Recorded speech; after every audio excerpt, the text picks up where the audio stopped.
तो नमस्कार मेरे प्यारे साथियों। आज मैं अनुपात का एक अलग ही टाइप का क्वेश्चन लेकर आया हूं और पिछले वीडियो में मैंने बताया था जो कि अनुपात से संबंधित क्वेश्चन थे तो वो अलग टाइप के थे। तो हम देर ना करते हुए चलिए शुरू करते हैं कि आपका दिया गया है क्वेश्चन एकदम पूरा कॉम्पिटिटिव एग्जाम पर ही आधारित है। देखिए क्या कहा गया है कि एक कॉलेज में लड़के और लड़कियों का अनुपात 5:3 है, ठीक। तथा लड़कियों और अध्यापकों का अनुपात 7:1 है। विद्यार्थियों और अध्यापकों का अनुपात बताना है। तो हम इसे जल्दी से सॉल्व करेंगे। लड़के को हम कहेंगे बॉय यानी कि बी कहेंगे, लड़कियों का गर्ल कहेंगे। इनका अनुपात दिया गया है 5 और 3 का। जब आगे क्वेश्चन में बढ़ेंगे तो दिया है लड़कियों और अध्यापकों का अनुपात यानी कि गर्ल्स और टीचर्स का अनुपात दिया गया है 7:1। इसको हम मर्ज करेंगे अर्थात रेशियो में लेकर आएंगे तो देखिए हो जाएगा boys and girls and teachers. उसके बाद बॉयज का क्या दिया गया है 5 और 3। गर्ल्स एंड टीचर का दिया गया है रेशियो 7 और 1 का। इनको हम हल करेंगे तो 7 को इधर लिखेंगे और 3 को यहाँ पे बढ़ा देंगे। 7×5 = 35 हो जाएगा, 7×3 = 21 हो जाएगा और यहाँ पे 3 हो जाएगा। अब आगे क्या दिया गया है यही गौर करने वाली बात है। यहाँ पे विद्यार्थियों दिया है।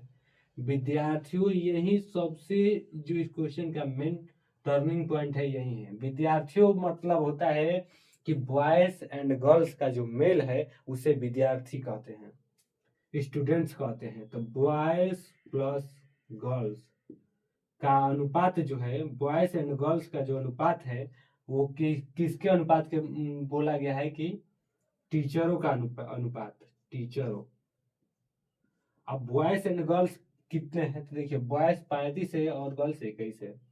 35 + 21 और यहाँ पे टीचर जो है 3 है। 5×1 = 6, 3×2 = 5। यानी कि आप कह सकते हैं कि आपका जो आंसर आएगा 56 और 3 के अनुपात में आएगा, जिसमें 56 विद्यार्थी हैं बॉयज एंड गर्ल्स और 3 जो है टीचर हैं जो कि अध्यापकों की संख्या पूछा गया है। तो यही आपका राइट आंसर होगा। तो हम इसी में एक और नया क्वेश्चन देखने का कोशिश करते हैं। तो मेरे प्यारे साथियों इसी में हमारा दूसरा क्वेश्चन क्या कहता है, ए बी सी और डी 93,100 की संपत्ति साझा करते हैं। यदि ए अनुपात बी इतना, बी अनुपात सी इतना है और सी अनुपात डी इतना है तो सी का हिस्सा ज्ञात करें। कुछ नहीं करना है, ये भी क्वेश्चन एकदम इजी है। देखिए ए बी सी और डी का सबसे पहले हमारी प्राथमिकता क्या होगी तो हम इनका मान निकालेंगे। जो अनुपात में दिया है तो हम इसकी वैल्यू निकालेंगे। तो ए और बी का देखेंगे क्या दिया है। ए और बी का यहाँ पे दिया है 1 और 2। यही बी और सी का देखेंगे तो 3 और 4 दिया है, 3 और 4। सी और डी का देखा जाए तो 5 और 6 दिया है।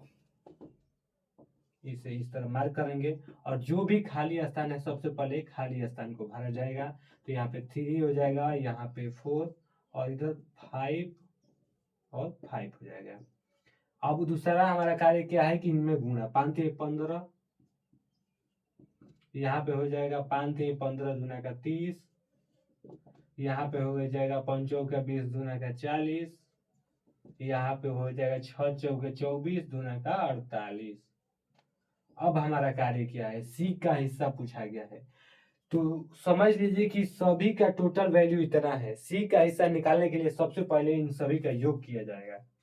इन सभी को जोड़ेंगे, 8 में 5 जोड़ेंगे तो 8×5 = 13 का 3 हो जाएगा, हासिल बचा 1। 4×4 = 8, 8 4 12 और 12 एक हासिल बचा 13, 133 हो जाएगा।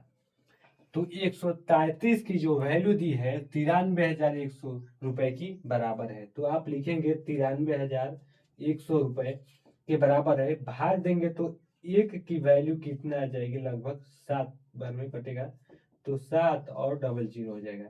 1 की वैल्यू 700 आ गई।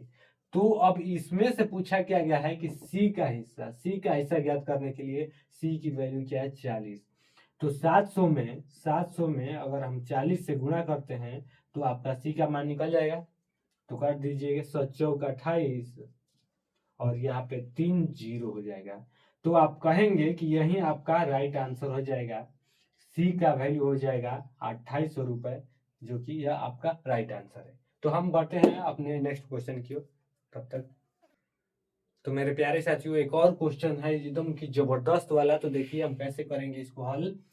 यदि दो संख्याओं का अनुपात दिया है 1 और 5 और उनका गुणनफल दिया है 320 हो, तो इन दो संख्याओं के वर्गों के बीच अंतर कितना है। कितना जल्दी से करेंगे। देखिए सभी बच्चे क्या करते हैं कि सबसे बहुत बड़ी मिस्टेक क्या किया जाता है कि पहली संख्या 1 है और दूसरी संख्या है 5। कहा गया है कि उनका गुणनफल 320 है, तो क्या करेंगे 5 में 1 से गुणा कर देंगे और बराबर 320 हो जाएगा। तो ये गलत तरीका है, ये सबसे बड़ी मिस्टेक है आपकी। आप क्या करेंगे इसको हल करने के लिए। देखिए पहली संख्या 1 और 5 है, यहाँ पे सबसे पहले आप x की वैल्यू लगाएंगे, तब आपका राइट मान आएगा 5x। आप मैंने यहाँ पे x क्यों लगाया है आपको आगे चल के पता चलेगा कि x का कीमत यहाँ पे क्या है। देखिए उनका गुणनफल 320 है, x इंटू 5x जो है 320 के बराबर है, यानी कि 5x² जो होगा 320 के बराबर होगा। 5 से भाग देंगे तो हो जाएगा 5 छके 30, पंचों का 20 64, यानी x की वैल्यू यहाँ से 8 आती है। 8 कैसे, तो ये दो यहाँ पे वर्ग है, उधर जाएगा तो ये रूट में हो जाएगा। तो आप यहाँ से रूट से जब निकालेंगे तो इसके यहाँ पे x का मान 8 आएगा। अब जब यहाँ से वैल्यू x की 8 आई है तो आप इसमें गुणा करेंगे, यानी कि आप जब x का मान 8 आया है तो आप पता करेंगे कि जो दोनों संख्याएं थी क्या थी। पहली संख्या x है तो इसकी जगह पर 8 हो जाएगा। दूसरी संख्या 5 इंटू 8, यानी कि 8 5 40, यानी कि पहली संख्या 8 है और दूसरी संख्या 40 है। तो हम आगे क्वेश्चन पढ़ते हैं क्या दिया है। तो इन दो संख्याओं के वर्गों के बीच अंतर, दोनों संख्या है इनका वर्ग करना है। 8 का वर्ग करेंगे तो 64 हो जाएगा, और जो बड़ी संख्या है इसको इधर लिख दीजिए, और यहाँ पे कहा गया है इनका अंतर यानी माइनस, और यहाँ पे हो जाएगा क्या दिया है 8। इनके वर्ग का अंतर, वर्ग उसके बाद अंतर। पहली संख्या है 40 का वर्ग करेंगे तो 1600 माइनस 8 का वर्ग करेंगे 64। जब इसे हल करेंगे तो 10 में से 4 जाएगा 6, यहाँ पे बचा 9 में से 6 गया 3, यहाँ पे 5 और 1, यानी कि आपकी टोटल वैल्यू जो है 1536 आती है। तो यही आपका राइट आंसर हो जाएगा 1536। लेकिन देखिए हम यहाँ पे x इसलिए लगाए थे क्योंकि यहाँ से जब x का मान निकालेंगे तभी आपकी वास्तविक जो संख्या है क्या थी, इसकी वैल्यू क्या है तो आएगी। तो इसकी वैल्यू 8 और 40 के रूप में निकलती है। अगर हम x नहीं निकालते तो यहाँ से आपका आंसर गलत होता और आपके प्रश्नों का उत्तर कभी भी नहीं मिल पाता। तो फ्रेंड्स हम अपने अगले क्वेश्चन की तरफ बढ़ते हैं। तो देखिए इसी में हम एक नोट लिखवा रहे हैं। अगले क्वेश्चन में देखने से पहले हमें ये जानना जरूरी है। नोट में हम क्या लिखवा रहे हैं कि यदि अनुपातों का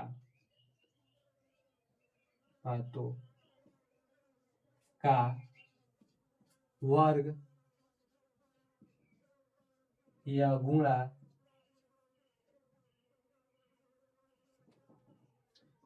या भाग करना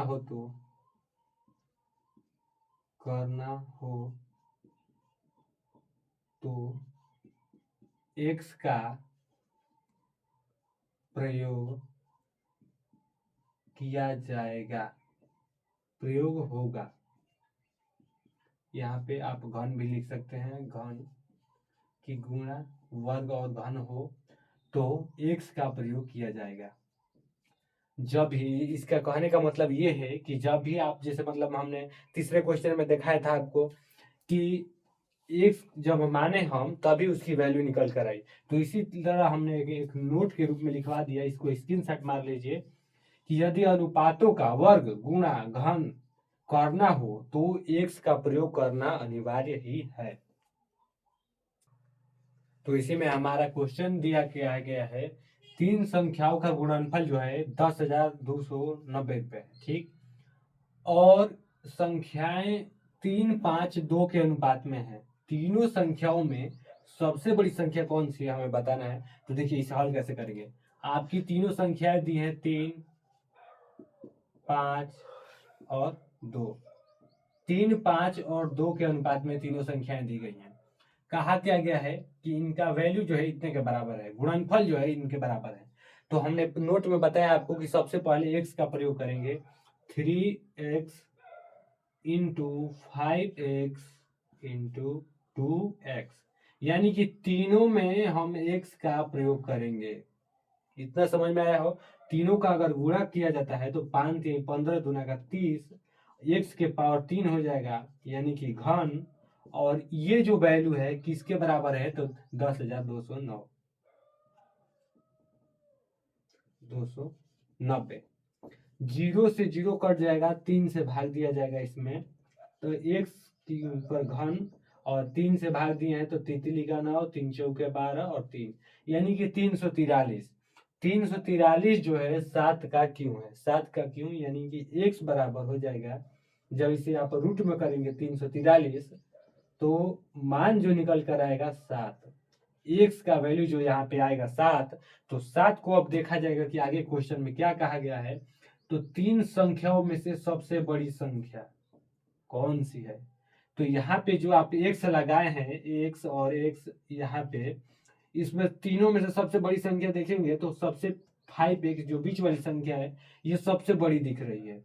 तो कुछ नहीं करना है, यहाँ पे 5 और x की जगह पर आप 7 रखेंगे तो 7 5 35 हो जाएगा। 5 इंटू 7, तो 7 5 35 हो जाएगा। तो ये ही आपका राइट आंसर हो जाएगा। तो फ्रेंड्स आज के लिए बस हम इतना ही रहने देते हैं, और आगे का जो हमें सवाल है और आगे के जो कंसेप्ट है हम अपने अगले वीडियो में आपको बताएंगे।